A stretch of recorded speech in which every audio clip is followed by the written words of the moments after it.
She told me to cool it, to calm the fuck down. So I inhaled a bit, cooled it, calmed down. I looked back at the man on the road because, of course, sometimes people see things. Your eyes will show you what they want to, or whatever they think you should see. They'll show you a happy family when all you have is bodies in a room.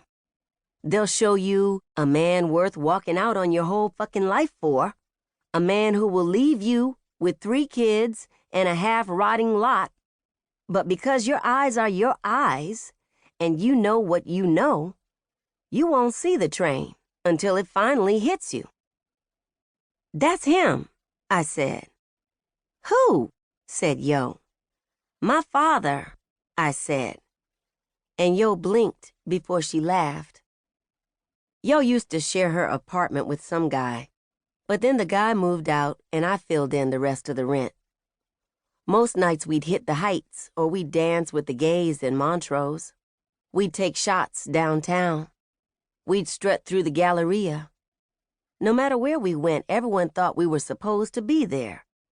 The white boys I found in Midtown didn't know my brother sold smoke. The Filipinos from the medical district didn't know my mother couldn't cope. I had an Afghani guy once. His fingers felt like chocolate. For a minute, I lived with him in this hotel room on the 9th floor of Zaza.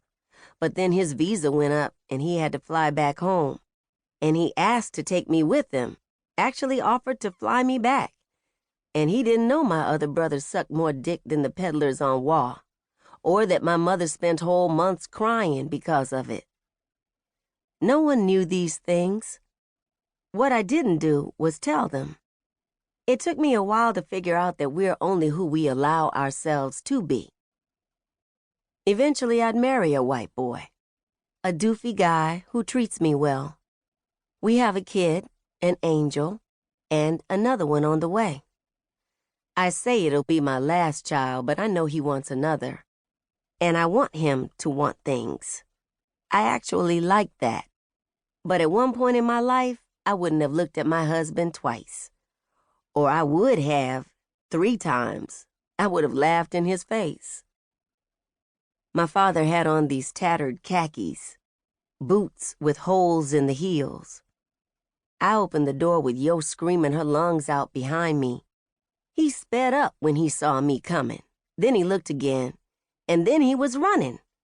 But this happened back when I was light, the lightest I'd ever been. No mother, no brothers, no one to hold me back. I walked my father down and grabbed him by the shoulders. "Hey," I said, pulling at his jacket. "Look at me," I said. "Hey," I said. My father smelled like trash. He swept at my hands, filthy hair, slumped shoulders. His fingers cracked like firewood.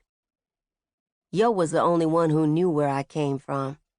I told her about my brothers and our home above the kitchen.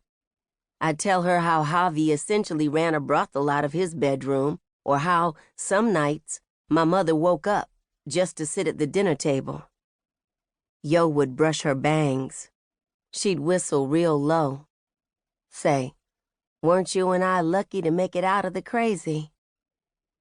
But the thing is, it was never really that bad. Or it was bad, fucking horrible, and what I did was deal. Some nights, way later, I'd sit on the rooftop of some bar with Houston's swampy air and a beer, and a brass band playing, and some fuck paying my tab, and I'd think, okay, this is it. This was worth all of that shit. Javi and the rest of them. It happened, but I'm here, and where are they?